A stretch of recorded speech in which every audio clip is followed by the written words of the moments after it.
Halo, kenalin, nama saya Mira Rizky, saya seniman asal Bandung. Saya mulai karir berkesenian saya sejak tahun 2013 dan hingga sekarang selain berprofesi sebagai seniman, saya juga berprofesi sebagai storyboard artis, musisi, dan tenaga pengajar informal. Kayak kalau misalnya sekilas tentang saya, mungkin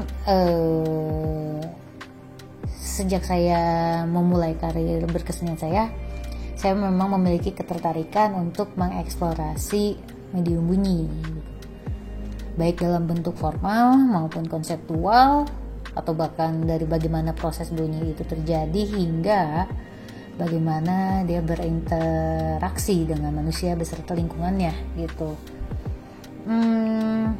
Dan seringkali dalam karya-karya saya juga saya melibatkan objek keseharian yang biasa kita temui gitu ya. Mungkin sampai hal yang remeh-temeh gitu. Nah, hal-hal yang memang bersifat keseharian ini sebenarnya tidak hanya dipakai berupa material konkretnya saja, tapi bisa juga diaplikasikan di aspek konsepnya sebagai objek gitu. Sebenarnya kenapa sih saya sangat menyukai objek-objek keseharian tersebut? Karena kalau bagi saya pribadi, objek-objek tersebut itu bisa jadi secara jujur ya memperlihatkan bagaimana situasi dan kondisi yang memang terjadi pada kita, terjadi pada masyarakat pada saat ini gitu. Karena secara nggak langsung objek tersebut tuh memperlihatkan bagaimana kita bertingkah laku gitu. Dan jadi ada kesadaran juga sih kayak bahwa dalam keseharian kita gitu, bahkan ke hal yang paling remeh-temeh itu pun jadi semacam bahwa material untuk berkarya dalam praktik artistik tuh banyak banget gitu. Bahkan melalui objek keseharian tersebut bisa jadi semacam medium penyampaian gagasan ataupun ekspresi saya dalam praktik kekaryaan saya mengenai situasi sekarang gitu di masyarakat.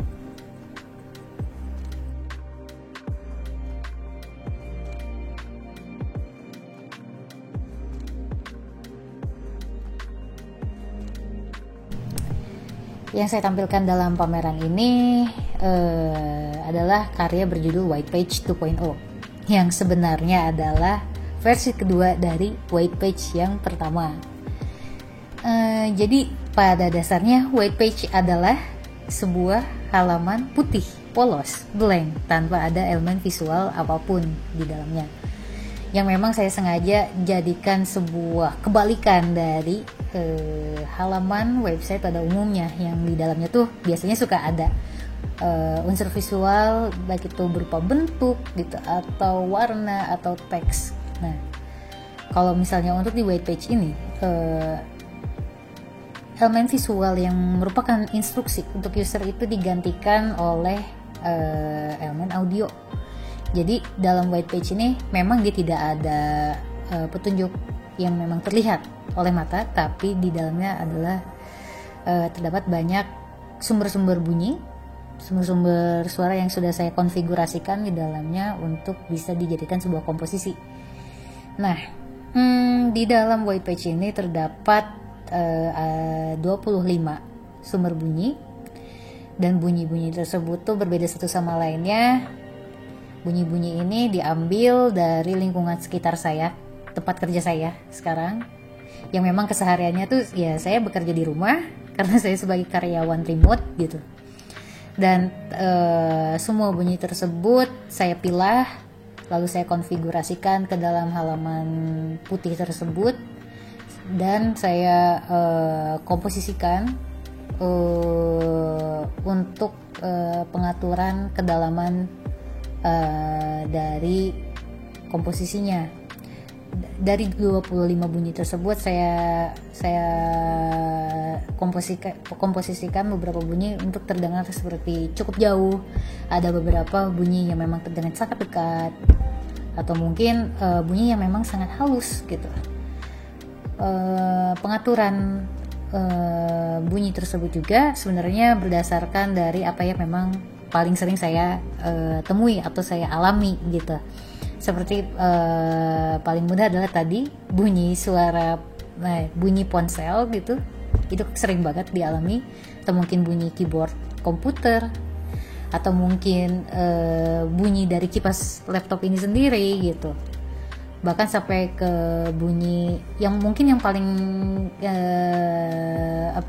paling menonjol untuk terdengar kalau bagi saya sendiri adalah bunyi token rumah saya, karena itu adalah seperti bunyi ini ya, bunyi peringatan kalau kamu harus bayar listrik sekarang juga gitu. Nah, jadi semua bunyi tersebut dikonfigurasikan sedemikian rupa, dan di situ user diberi kebebasan untuk bisa membuat komposisinya sendiri gitu. Bunyi yang saya kumpulkan ini, yang memang didapat dari keseharian ini, terdapat bunyi-bunyi yang bersifat ritmik gitu, berulang, ada ritmenya, ada yang dia memang bunyinya sekali, 2 kali gitu. Dan saya mengeksperimentasikan bagaimana user bisa mengkomposisikan semua bunyi tersebut, dan pada akhirnya mungkin bisa direkam, karena dalam white page ini saya mencantumkan tombol rekam untuk bisa didengar oleh user ketika mereka selesai menjelajah white page ini gitu. Nah, jadi komposisi yang memang akan dihasilkan dari hasil jelajah para user di dalam white page ini tentunya akan sangat random ya, karena masing-masing orang mempunyai intuisi tersendiri gitu terhadap bunyi yang dia terima dan pergerakan apa yang akan dia lakukan selanjutnya. Mungkin lebih kayak ini juga sih, ketika user mencoba untuk menggerakkan kursornya, tentunya bunyi tersebut akan langsung keluar. Dan ketika mereka mencoba untuk menggerakkan lagi, mereka juga mungkin kayak ada seperti konsekuensi. Ketika bergerak ke sini mereka akan mendapatkan bunyi apa, ketika mereka bergerak ke sini mereka akan mendapatkan bunyi apa. Bukan konsekuensi kali ya, lebih kayak ke ada dampaknya gitu. Nah, lebih kayak ingin mengingatkan sih, apa yang kamu lakukan tentunya apa yang akan kamu alami selanjutnya, itu aja. Dan semua bunyi tersebut secara tidak langsung mungkin akan menjadi sebuah komposisi utuh bunyian ketika user bisa menekan tombol rekam yang ada terdapat di dalam halamannya, dan itu menjadi sebuah secara tidak langsung menggiring user untuk bisa melakukan praktik membuat komposisi musik konkret gitu.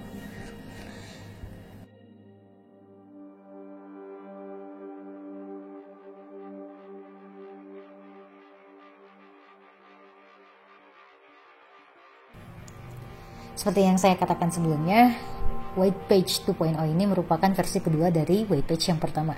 Nah, perbedaannya sih mungkin lebih kayak ke ini ya, tendensi sayanya sendiri gitu. Untuk di White Page yang pertama tuh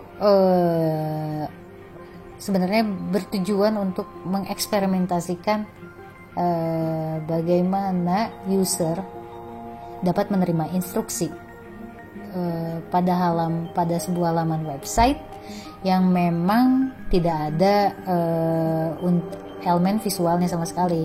Yang sebenarnya kan ya seperti tadi kayak saya katakan, pada umumnya kita dapat mengakses sebuah website karena kita diberi petunjuk berupa elemen visual. Nah, sedangkan di sini web page pertama benar-benar fokus untuk bisa mengarahkan user mengeksplorasi keseluruhan website tersebut melalui instruksi audio. Nah, tapi pada saat white page pertama ini diluncurkan, memang masih banyak trial dan errornya gitu. Terkadang mungkin user tidak begitu bisa menerima instruksinya dengan jelas, atau mungkin mereka hanya sekedar berlalu lalang tidak mengikuti instruksinya gitu, hanya mendengarkan mungkin audio yang ada di halaman tersebut. Yang sebenarnya jika user mengikuti instruksi audio yang ada di dalam halaman tersebut tuh akan menggiring mereka ke sebuah halaman yang memang masih kosong juga, tapi halaman ini dipenuhi oleh sumber-sumber bunyi yang sudah dikonfigurasikan layaknya white page yang kedua ini gitu. Nah, jadi karena kesulitan untuk bisa menerima instruksi tersebut, jarang sekali user yang bisa mencapai ke halaman di mana mereka bisa membuat komposisi seperti white page kedua ini. Maka dari itu di white page yang kedua ini saya lebih kayak memfokuskan tujuan saya untuk bisa bereksperimen di ranah pembuatan komposisi bunyi melalui praktik musik konkret ini ya bersama user gitu. Dan saya pun sangat penasaran, sebenarnya lebih penasaran ke bagaimana komposisi yang memang sangat random ini dieksplorasi oleh user yang sebenarnya sudah saya komposisikan juga gitu, peletakan bunyian di dalam halamannya. Nah, kalau untuk white page yang pertama juga sebenarnya selain dari tendensi untuk bereksperimen dengan instruksi berupa audio dalam sebuah halaman yang kosong, itu tuh lebih ke memperlihatkan juga sih white page pertama tuh bagaimana ketimpangan akses, entah itu baik dari segi gawai ataupun sinyal yang dialami user ketika mereka mengunjungi white page itu gitu. Kan secara nggak langsung kalau misalnya gini, ketika seseorang mengunjungi white page yang versi 1 ini dengan gawainya berupa ponsel, tentu experience-nya, pengalamannya akan beda dengan user yang mengunjungi halaman tersebut dengan desktop, apalagi dilengkapi dengan speaker stereo gitu yang lengkap. Itu tentu pengalamannya akan berbeda ketika mereka menyimak komposisi bunyi yang dihadirkan di sana gitu. Jadi sebenarnya lebih kayak ini juga sih, memperlihatkan seberapa timpangnya sih user-user ini gitu untuk bisa mendapatkan fitur yang lengkap dari white page ini gitu. Jadi beda ini juga sih, ya beda tujuan aja dari white page yang pertama itu untuk white page yang kedua.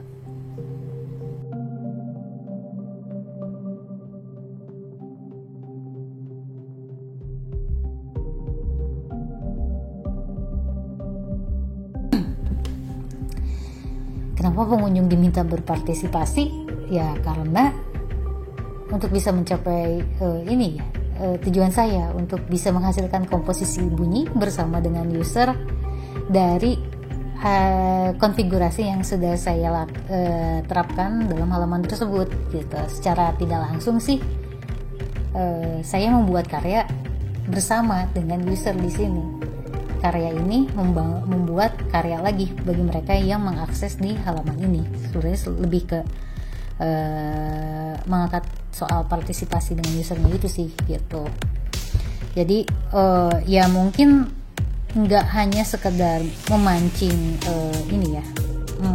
kepekaan mereka untuk bisa mengkomposisikan bunyi, atau mungkin mereka hanya sekedar bermain-main saja di sana, itu pun tidak masalah gitu. Tapi di situ mungkin lebih kayak ke memperlihatkan bahwa banyak hal yang ada di sekitar kita loh, meskipun kita dalam keseharian hanya di sini-sini saja gitu. Kayak ya bunyi kan terjadi karena ada sesuatu yang hadir di sana gitu. Enggak kayak ya kita di sini sendirian, tapi sebenarnya banyak hal kecil yang terjadi gitu, yang masih di situ-situ aja udah bisa menyadari bahwa terjadi banyak hal, apalagi kalau kita mengalami aktivitas yang sangat beragam gitu dalam satu harinya. Kan jadi kayak lebih ini aja sih, menyadari bahwa kita di sini nggak hadir sendirian, tapi masih banyak hal lainnya gitu. Karena ya bagi saya sih sebuah bunyi terjadi ketika ada sesuatu yang terjadi gitu, ada sesuatu yang hadir di sana kan.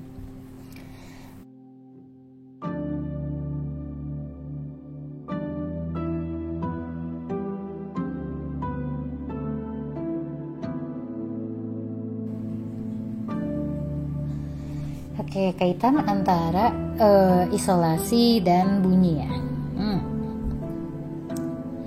Isolasi bagi saya sih memungkinkan banget untuk bisa memunculkan berbagai pemikiran yang mungkin bisa jadi di luar kebiasaan gitu ya. Soalnya kan kalau misalnya untuk isolasi bagi saya sih kayak sesuatu yang memang bersifat repetitif, karena saya selalu berada di tempat yang sama. Lalu mengalami aktivitas yang serupa juga gitu, dan memang ya cenderung membosankan sih bagi saya sendiri. Tapi dari aktivitas tersebut, rutinitas tersebut, seringkali jadi ada muncul pemikiran kayak kenapa saya nggak melakukan hal ini gitu. Terus kayak bagaimana sih cara saya untuk bisa tetap bertahan dalam situasi seperti ini, atau mungkin bagaimana saya bisa keluar dari fase ini gitu. Jadi kayak apa ya, secara nggak langsung sih situasi isolasi ini jadi semacam memantik saya untuk berkontemplasi bagaimana saya mau bertindak selanjutnya gitu. Jadi kayak semacam membuat ruang kontemplasi tersendiri. Nah, jadi kayak dari hal tersebut sih bisa memantik saya gitu secara pribadi untuk bisa menyalurkan gagasan saya melalui medium artistik berdasarkan ya fenomena bunyi yang ada di sekitar saya, untuk saya, karena memang pada dasarnya sih tertarik pada medium bunyi itu ya gitu.